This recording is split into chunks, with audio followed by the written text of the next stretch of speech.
अच्छा ये बताइएगा कि वफाक के साथ इंतखाबात होने की बातें हो रही है, तो गिलगित बल्तिस्तान हुकूमत को 5 साल पूरे करने चाहिए या वफाक के साथ इंतखाबात होने चाहिए? बुनियादी तौर पर बात यह है मेरे भाई कि हमारा गिलगित बल्तिस्तान में इलेक्शन का कोई उसूल रूल रेगुलेशन के तहत नहीं होता है। असल में यहाँ इलेक्शन होने चाहिए इंटरनेशनल लॉ के मुताबिक और पाकिस्तान के आइन के मुताबिक। आइन तो यहाँ है नहीं, आपको पता है, इसलिए यहाँ जो भी इलेक्शन होते हैं वो आपको पता है वफाकी मुलाजिम यहाँ भर्ती होते हैं।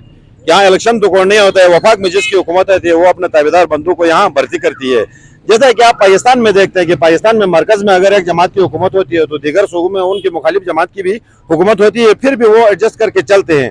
यहाँ ऐसा नहीं होता है, क्योंकि यहाँ मतलब अवामी नुमाइंदगी नहीं होती है, जो ऊपर से जिनकी मर्जी होती है। आपको सबको पता है, जितना तक अब आज तक जो इंतखाबात हो गए हैं उसमें ऐसा हुआ है कि जो हुकूमत की मर्जी के लोग हो गए हैं, ब्यूरोक्रेसी के जो नुमाइंदे होते हैं या उनके ताबेदार मुलाजिम होते हैं, उनको लाकर असम्बली में बिठाया जाता है और उनसे सिर्फ ऑर्डरों पर दस्तखत लिया जाता है। ये कोई आज़ाद असम्बली या आइंसास असम्बली है नहीं है। इस इलेक्शन से गरीबों को तो कोई फायदा नहीं होता है। इस इलेक्शन से सिर्फ ये चोरों, चक्कों, डाकुओं, सरमाएदारों के लिए फायदा होता है। अवाम की हालत आपको पता है।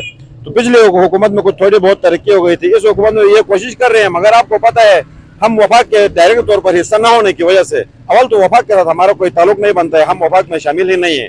आप आइन पाकिस्तान को उठाकर देखें, आइन के आर्टिकल 1 को देखें, आइन के 257 को देखें, या UN चार्टर में जो रेजोल्यूशन हैं उनके मुताबिक आप देखें तो गिलगित बल्तिस्तान का इनसे इंतखाबात का कोई वो बनता ही नहीं है। असल यहाँ इंतखाबात होने चाहिए इंटरनेशनल रूल के मुताबिक।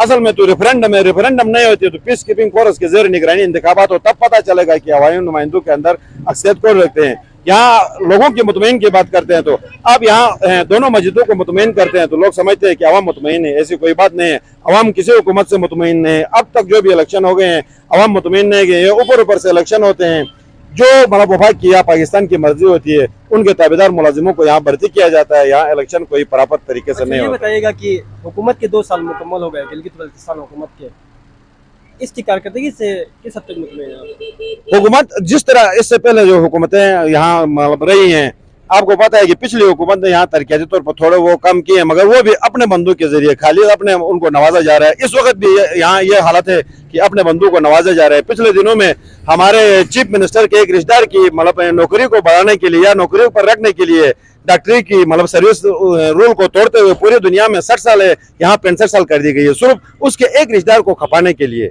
ये कोई इंसाफ की बात है? ये कोई रूल की बात है? ये कोई रेगुलेशन की बात है? हुकूमत और हम ना हुकूमत से मुतमईन है, ना अवाम मुतमईन है, ना कोई बड़ा तरक्याती यहाँ वो प्रोजेक्ट हो रहा है।